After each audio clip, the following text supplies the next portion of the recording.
주님께서는 저와 여러분이 평생 동안 집을 짓는 사람이라고 말씀하셨습니다. 우리 중 어떤 사람은 모래 위에 집을 짓게 되고, 또 우리 중 어떤 사람은 반석 위에 집을 짓게 될 것입니다. 집을 잘 지었느냐 못 지었느냐 하는 것은 평안한 때는 모르고 비가 내리고 홍수가 나게 될 때, 바람이 불어닥칠 때 그 집이 잘 지은 집이냐 못 지은 집이냐 하는 것이 드러난다고 말씀을 했습니다. 이스라엘의 왕 솔로몬은 모든 좋은 조건이 다 허락된 그런 자리에서 이스라엘의 왕위에 올랐습니다. 다윗 왕의 아들이 그 하나만 있는 게 아니고 여럿이 있었는데, 아버지 다윗의 총애를 한 몸에 받고 왕위에 올랐습니다. 하나님은 그에게 그가 구하는 대로 백성을 잘 다스릴 수 있는 탁월한 지혜도 주셨습니다. 이스라엘의 왕정이 시작이 되고, 첫 왕 사울, 둘째 왕 그의 아버지 다윗, 그 뒤를 이어서 그가 왕으로 있고, 나라가 둘로 나누어져 남유다와 북이스라엘 가운데 여러 왕들이 나라를 다스렸는데, 그만큼 부귀 영화를 누린 사람이 없었어요. 그만큼 지혜로운 사람도 없었어요. 그는 그의 아버지가 그토록 짓기를 소원했던 성전도 지어서 하나님께 드렸습니다. 왕궁도 잘 지었습니다. 그가 왕으로 다스릴 때 이스라엘의 국력은 최고조에 달했습니다. 그는 누가 보더라도 지혜로운 건축자로서 인생을 시작을 했습니다. 그런데 오늘 말씀을 보면 그가 그렇게 심려를 기울여 지어놓은 인생의 집이 처참하게 무너져 내리고 있는 모습을 보게 됩니다. 그렇게 탁월했던 솔로몬보다 더 특별한 사람이 나타나서 그가 지은 인생의 집을 무너뜨린 것이 아닙니다. 참 안타깝게도 솔로몬 자신이 자기가 지어놓은 집을 스스로 무너뜨리게 된 것을 보게 돼요. 하나님은 솔로몬에게 내가 반드시 이 나라를 내게서 빼앗아 내 신하에게 주겠다 라고 말씀하셨습니다. 하나님은 또 그가 왜 이런 비극을 맞이하게 될 것인가 하는 이유도 말씀하셨습니다. 정말로 안타깝게도 솔로몬은 이런 너무도 탁월한 좋은 조건을 가지고 인생의 집을 지었으나 남이 아닌 자기 손으로 자기가 지은 인생의 집을 처참하게 무너뜨리고 말았습니다. 우리가 잘 시작하는 것 참 중요합니다. 시작이 잘못되면 실패할 가능성이 참 많습니다. 우리는 그 사실을 이스라엘 남북 왕조 가운데 북왕조 이스라엘 왕국을 통해서 확인할 수 있습니다. 북왕국 이스라엘의 첫 왕인 여로보암은 정치적인 이유로 금송아지를 만들어서 자기 영토의 북쪽에 하나 남쪽에 하나 두고 백성들로 하여금 금송아지 앞에 나가 절하면서 이것이 하나님을 섬기는 것이다 라고 말했습니다. 우매한 그 백성은 왕이 이끄는 대로 금송아지 앞에 나가 절하면서 여호와를 섬긴다, 하나님께 예배드린다, 그렇게 생각했습니다. 자, 이 나라가 어떻게 됐나요? 잘못 시작되니 왕들이 암살을 당하고 암살을 하고 피해 역사가 계속되더니 마침내 망하고 말았습니다. 처참하게 망하고 말았습니다. 하나님은 그의 종들을 보내서 회개하라고 일렀으나 그들은 끝내 회개하지 않다가 망했습니다. 잘못 시작하면 망할 확률이 이처럼 높습니다. 그런데 솔로몬은 잘 시작했습니다. 아주 잘 시작했습니다. 그런데 그의 종말은 아주 비참하게 끝나고 말았습니다. 우리는 오늘의 말씀에서 그 이유를 찾아내야 합니다. 왜 그런고 하니 우리도 잘 시작해도 이렇게 될 수도 있기 때문입니다. 첫째로 교만이 우리를 무너지게 합니다. 솔로몬은 무려 7년에 걸쳐서 하나님의 집 성전을 지었습니다. 그의 아버지 다윗은 정말로 성전 짓기를 진실로 소원했습니다. 그러나 하나님이 허락하지 아니하셔서 성전을 짓지 못했습니다. 성전 짓는 일은 그 아들 솔로몬에게 하나님이 맡기셨습니다. 세상을 떠날 때 다윗은 아들에게 돈 많이 버는 법, 존경받는 왕이 되는 법, 이런 걸 가르치지 않았습니다. 다윗의 유언을 보면 성전을 지어라. 하나님의 뜻대로 하나님의 집을 지어라. 하나님의 말씀대로 지어라. 이 말씀을 하고 생을 마치는 모습을 보게 됩니다. 성전 짓는 일은 정말로 그에게 주신 놀라우신 하나님의 은혜였습니다. 열왕기상 7장 1절 말씀을 보면 성전 건축을 마친 솔로몬이 자신이 기거할 궁궐도 지은 것을 보아요. 7년 동안 성전을 지었는데 왕궁은 13년에 걸쳐서 지었습니다. 건축 규모를 자세히 볼 필요가 있습니다. 성전은 길이가 60규빗이고 넓이는 20규빗이고 높이는 30규빗입니다. 그런데 그의 왕궁은 길이가 100규빗이고 넓이는 50규빗이고 높이는 30규빗입니다. 얼른 생각을 해봐도 그의 왕궁은 성전에 배나 되는 집이었습니다. 7년에 걸쳐서 성전을 지었는데 13년에 걸쳐서 그의 왕궁을 지었어요. 왕궁만 지은 게 아닙니다. 그의 아내 곧 왕비를 위해 궁궐도 지어주었습니다. 그가 궁궐을 지어준 그의 아내가 누구입니까? 이스라엘 사람입니까? 아닙니다. 이집트의 바로의 딸입니다.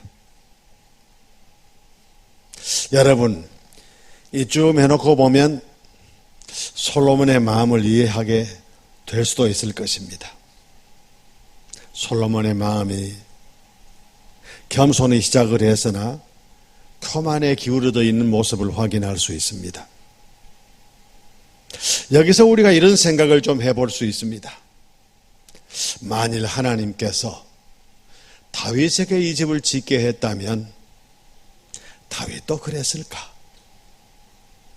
7년에 걸쳐 성전을 짓고 13년에 걸쳐서 자기 집을 짓고 이방인 자기 아내를 위해 궁궐을 지었을까?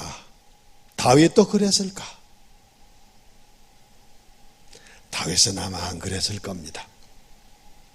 그 이유는 여호와를 경외하는 마음이 그에게 있었기 때문입니다.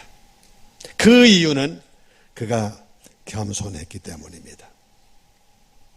솔로몬이 무너진 이유는 교만의 함정에 빠져들었기 때문입니다.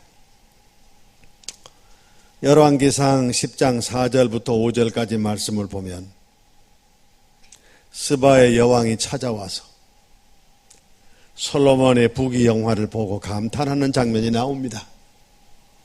성전을 보고 궁궐을 보고 신하들을 보고 신하들이 입은 의복을 보고 그들이 먹는 음식을 보고 놀랐습니다. 크게 감동했다고 했습니다. 하나님도 그랬을까요? 하나님도 이렇게 하는 솔로몬을 보고 감동하셨을까요? 기뻐하셨을까요? 하나님은 이때 아주 안타까운 모습으로 솔로몬을 보셨을 것입니다. 저러면 안 되는데, 저러면 위험한데, 저래서는 안 되는데, 하나님의 마음은 그랬을 것입니다. 잠언 16장 18절 말씀, 교만은 패망의 선봉이요 거만한 마음은 넘어짐의 앞잡이라고 했습니다. 어떤 적이 있는 사람의 얘기가 아니에요. 우리 모르는 적이 있는 사람 얘기가 아니라 그 말입니다. 우리가 이룬 업적이 얼마나 되든지, 우리가 가진 것이 얼마나 되든지, 우리가 얼마나 사람들로부터 존경을 받고 있든지 간에 교만하면 망해요. 교만하면 무너져요. 만고불변의 진리입니다. 하나님이 교만한 자는 넘어지게 하시기 때문입니다. 여러분, 우리가 숨쉬고 사는 것이 우리 힘으로 되는 일입니까?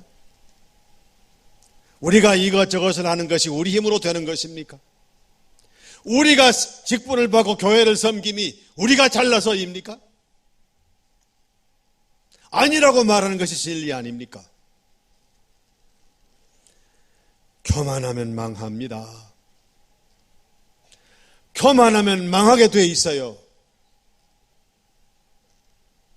겸손히 허리를 동이고 내가 누구이며 나는 하나님 아버지 앞에서 누구이어야 하는가를 알 때 비로소 우리가 우리 인생의 집을 보존할 수가 있는 것입니다. 새해가 시작이 되고 오늘 둘째 주일입니다. 한 해가 바뀌고 한 해가 시작이 되면 우리 삶의 계획이 수도 없이 많습니다. 다 이루어지기를 바랍니다. 그러나 중요한 것은 하나님의 인정을 받는 것입니다. 하나님의 기쁨이 되는 것입니다. 하나님이 보존해 주시는 것입니다. 이 한 해 동안 우리 모두가 나는 누구이며 누구이어야 하는가를 분명히 알고 이를 명심하고 겸손히 하나님을 잘 섬겨서 우리가 차곡차곡 짓고 있는 우리의 인생의 집이 무너지지 아니하고 하나님의 손에 의해서 보존되어 하나님께는 영광을 돌리고 우리 자신의 삶엔 한는 보람과 은혜가 충만할 수 있기를 간절히 바랍니다. 두 번째로 육신의 욕망을 스스로 제어하지 못할 때 우리 무너집니다.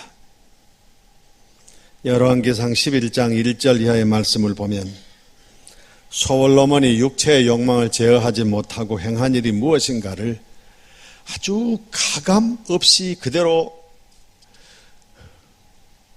말씀하고 있음을 보게 돼요. 바로의 딸 외에 그는 많은 이방 여인들을 아내로 맞이했습니다. 모압과 암몬과 에돔과 시돈과 헷 여인을 아내로 맞았습니다. 하나님은 일찍이 이 사람들과 통혼하지 말고 이 사람들과는 깊이 교제하지 말라. 그들이 너희를 우상 앞으로 이끌게 될 것이기 때문이다. 경고하셨습니다. 근데 솔로몬이 스스로 생각했어요. 난 왕이니까. 난 왕이니까. 나는 나라를 다스려야 되니까. 나는 외교를 해야 되니까. 나는 예외다. 솔로몬이 그렇게 생각했을 것입니다. 예외일 수가 없는데 말이죠. 누구보다 하나님의 말씀을 말씀대로 지켜야 되는 왕임에도 불구하고 그는 예외라고 생각을 했습니다. 나는 왕이니까 괜찮다고 생각을 했습니다. 그래서 마지막에 보니 이방 여인들이 다 와가지고는 왕의 힘이 점점 빠지고 나니 그들이 거룩한 도시 예루살렘 안에서, 성전이 있는 그 도시 안에서 솔로몬의 손에 의해서 각종의 우상의 전각들이 세워지는 모습을 보아요. 이게 솔로몬이 마지막으로 한 일입니다.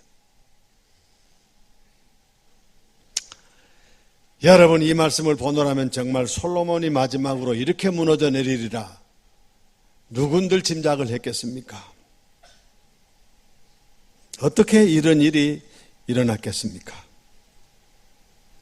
자기 욕망을 제어하지 못했기 때문에 이런 일이 벌어지게 된 겁니다. 용서하십시오. 저보다 여기 어르신들이 많이 계신데 제가 제 나이를 얘기해서 미안합니다. 제가 한국 나이로 금년 79세입니다. 저는 어린 때 제 지금 나이쯤 되신 어른들을 볼 때 저쯤 되시면 욕심도 다 없어지고 욕망도 다 없어지고 그렇게 될 거다 생각을 했습니다. 근데 지금 저는요, 다른 분은 안 그런지 모르지만 저는요, 목사이지만 그렇지 않습니다. 내 안에 육체적인 욕망이 저 화산의 용암처럼 날마다 끓어오르고 있어요. 이게 인간입니다. 이것이 인간입니다. 그러므로 우리가 이 세상을 떠나 하나님 앞에 가는 날까지 정말 조심해야 합니다. 정말로 조심해야 합니다. 바울 사도께서도 로마서 7장 21절 이하에서 말씀했습니다. 나는 마음으로는 하나님의 법을 정말 사랑하고 그대로 살고자 하는 마음이 있다. 그런데 내 안에 다른 나가 있어서 이 안에 있는 나의 육체의 욕망을 따라가고자 하는 나가 나를 자꾸 그 방향으로 끌고 가고 있다. 아이고, 내가 얼마나 답답한지 모른다. 이게 나다. 이게 나다 그랬어요. 그러면서 말하기를 내가 조심하고 내가 노력한다고 내가 하나님의 법대로 살겠느냐, 아니라는 거죠. 그리스도 안에 있는 생명의 성령의 법이 죄와 사망의 법에서 나를 해방했다고 말했어요. 이겁니다. 조심한다고 되는 일이 아니에요. 노력한다고 되는 일도 아닙니다. 우리가 정말로 별 수 없는 인간입니다. 죄악 덩어리예요. 육체의 욕망 덩어리예요. 성령의 인도하심에 나를 겸손히 복종시킬 때만 말씀 따라갈 수가 있습니다. 내 안에 계신 성령님께서 탄식하시며 나를 위해 기도하십니다. 얘야, 이건 아니지 않느냐. 얘야, 이건 아니지. 너 왜 그런 생각을 하고 있느냐. 너 왜 그런 말을 내 입에서 내뱉고 있느냐. 내가 왜 그런 계획을 하고 있느냐. 내가 왜 그런 일을 하고 있느냐. 그러지 마라, 멈춰서라. 우리가 성령님이 내 안에서 나를 권고하시는 이 말씀을 듣고 멈춰서게 되면 하나님의 놀라우신 은혜 가운데 승리하는 삶을 살아갈 수 있어요. 2020년 한 해 어떻게 살아야 하나님의 뜻대로 잘 살겠습니까? 계획을 많이 하고 그 계획을 위해서 마음의 다짐과 결심을 하면 될까요? 안 되는 거 우리 알아요. 안 됐다는 거 다 알아요. 금년도 마찬가지예요. 다만 성공할 수 있는 길은 하나 있어요. 내 안에 계신 성령님이 나를 인도하실 때, 뿌리치지 아니하고 순종하고 나아갈 때, 그 앞에 엎드리고 기도하게 될 때 우리가 하나님의 인도하심을 따라갈 수가 있고 내 안에서 날마다 끓어오르는 이 육체의 욕망을 제어할 수 있는 것입니다. 그래서 이 한 해 동안 하나님이 보시는 하나님의 기준에 합당한 성공을, 하나님의 가치관에 맞는 성공을 할 수가 있는 거예요. 이런 삶을 사는 여러분의 2020년이 되실 수 있기를 간절히 바랍니다. 세 번째로 하나님의 경고하시는 말씀을 무시할 때 우리가 무너질 수밖에 없습니다. 오늘 말씀 9절부터 11절 말씀 보니 하나님이 솔로몬이 제 마음대로 하자 일찍이 2번씩이나 하나님께서 경고하셨습니다. 너 이러면 안 된다. 너 왜 이렇게 하고 있느냐? 내가 너에게 이렇게 하라고 은혜를 준 줄 아느냐? 내가 너에게 준 은사를 네가 이렇게 사용해도 되는 거냐? 경고하셨으나 그가 듣지 아니했어요. 그래서 마침내 내가 너의 이 나라를 빼앗아서 네 신하에게 주겠다고 말씀하시기까지 했어요. 돌이켜 회개했다면 그렇지 않았을 겁니다. 솔로몬에게 경고하신 하나님은 끊임없이 우리에게도 경고하십니다. 다른 길로 가려고 할 때 경고하세요. 하나님의 경고는 다양한 모습으로 우리에게 나타납니다. 가장 일반적인 것이 뭐냐? 말씀으로 경고하시는 겁니다. 목사님께서 강단 위에서 하나님의 말씀을 선포하실 때 그 말씀을 들으면서 하나님의 음성을 듣게 될 때, 하나님의 경고를 받고 순종하게 될 때 우리가 하나님의 은혜 가운데 살아갈 수 있어요. 이렇게 해도 듣지 아니할 때 하나님께서 가장 많이 사용하시는 방법이 뭐냐? 질병입니다. 오해 마십시오. 모든 질병이 다 죄 때문에 오는 건 아닙니다. 아무개가 감기 들렸다 무슨 죄가 있느냐 이렇게 생각할 일이 아니라 그 말입니다. 그런데 질병 중에 상당한 부분이 하나님의 경고성의 질병이라는 것은 우리가 부인할 길이 없어요. 제 말씀을 드려 참 죄송합니다. 저는 은퇴하고 한 3년쯤 지나서 질병을 앓아서 2달간 고통을 당했습니다. 그중 한 달은 병원에 입원했고 한 달은 병원에 들락거리면서 고생했습니다. 어떻게 보면 사람의 눈으로 평가하면 의사가 잘못하고 실수한 일도 될 수 있었어요.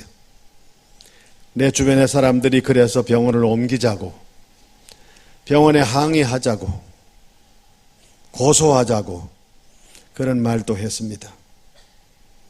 그러나 저는 왜 제가 이 고생을 하는가를 알았습니다. 왜 내가 이런 어려움을 당하는가를 알았습니다. 그래서 제가 그렇게 하지 않았습니다. 하나님은 질병을 통해 제게 경고해 오셨습니다. 야, 이 못난 박 목사야, 내가 너를 붙들어 주어서 목회를 마치게 했는데 지난 3년간 네가 걸어온 길을 네가 돌이켜봐라. 그래도 되는 거냐? 이래도 되는 거냐? 아니지 않느냐? 너 이렇게 남은 때를 살고자 하느냐? 아닌 거 아니냐? 정신 차려라. 정신을 차려라. 하나님은 질병으로 저에게 경고해 오셨습니다. 어리석은 사람은 하나님이 경고하실 때 하나님께 대들고 불평합니다. 하나님, 내가 뭐 그렇게 잘못했다고 날 이렇게 어렵게 만듭니까? 왜 이렇게 내게 질병을 주십니까? 왜 사업을 망하게 합니까? 왜 내 가정에 이런 어려움이 있어야 합니까? 뭘 잘못했습니까, 제가? 하나님께 대든다고요, 어리석은 사람은. 깨달아야 될 때 깨닫지 못하고 그렇게 한다고요. 경고의 말씀을 주실 때 마음을 겸손히 해서 자신을 돌이켜 보아야 해요. 가던 길을 멈춰서야 합니다. 돌아서야 합니다. 그리고 하나님께로 향하여 나아가야 합니다. 다윗의 훌륭한 점은 큰 죄를 범한 다음에 선지자 나단이 가서 당신이 바로 그 사람이요 했을 때 하나님 앞에 엎드려서 눈물로 회개한 것입니다. 다윗이 무너지지 아니한 것은 바로 이 때문입니다. 사랑하는 성도 여러분, 우린 참 연약한 존재입니다. 얼마나 하나님 보시기에 잘못하는 일이 많은지 몰라요. 여러분은 어떠신지 몰라도 전 적어도 제 자신이 그렇습니다. 하나님이 우리에게 경고해 오실 때 믿음의 귀로 그 경고하시는 음성을 잘 분간하고 들을 줄 알아야 됩니다. 그리고 서야 될 때 서야 합니다. 돌아서야 할 때 돌아서야 합니다. 그리고 삶의 방향을 고쳐나가야 합니다. 다시 말씀드리지만 우리가 항상 생각할 일은 나는 전능하신 하나님 아버지 앞에서 누구이며 누구이어야 하는가? 이걸 늘 묻고 답해야 합니다. 그리고 하나님 보시기에 합당한 모습으로 살기 위해 자신을 새롭게 하고자 하는 노력이 우리 안에 있어야 합니다. 이 노력은 우리 몫입니다. 이 책임은 우리 것입니다. 이것까지 하나님이 책임져 주지 않습니다. 우리가 할 몫입니다. 이렇게 될 때 우리 모두가 지금까지 하나님의 은혜로 지어온 인생의 집이 무너지지 아니하고 견고하게 설 수 있을 것입니다. 사랑하는 성도 여러분, 2002년 새해를 맞이하신 여러분, 여러분의 인생의 집이 무너지지 아니하고 견고해지기를 진실로 원합니다. 왜 무너집니까? 교만하기 때문입니다. 육체의 정욕을 제어하지 못하기 때문입니다. 하나님의 경고를 무시하기 때문입니다. 오늘 하나님께서 우리에게 다가오시며 하시는 이 말씀을 우리 마음에 두고 우리의 삶의 길에 등불로 삼아서 하나님이 원하시는 삶을 살아 하나님 앞에는 영광을 돌리고 하나님이 인정하시는 의미의 성공을, 하나님께서 인정하시는 하나님의 가치관으로서 평가됐을 때의 성공을, 세상 것이 아닌 새로운 질의 성공을 살아가시는 여러분 모두가 되실 수 있기를 간절히 바랍니다. 기도드리겠습니다. 아버지여, 2020년 새해를 허락하시고 오늘 그 둘째 주일을 허락하시며 아버지 앞에 나와 예배드리게 하신 것을 감사합니다. 오늘 말씀 속에서 왜 솔로몬이 무너졌는가를 우리로 하여금 깨달아 알게 하시니 감사합니다. 우리 안에서 교만한 마음을 제해 주시고 끊임없이 솟아오르는 육체의 정욕을 제어할 수 있도록 성령의 인도하심에 순종케 하시며 경고하시는 하나님의 음성을 믿음의 귀로 듣고 멈춰서야 될 자리에 멈춰서게 하시고 돌아서야 될 자리에 돌아서게 하시고 하나님을 기쁘시게 하는 삶을 새롭게 시작하게 하여 주옵소서. 예수님의 거룩하신 이름으로 간절히 기도 올리옵나이다. 아멘.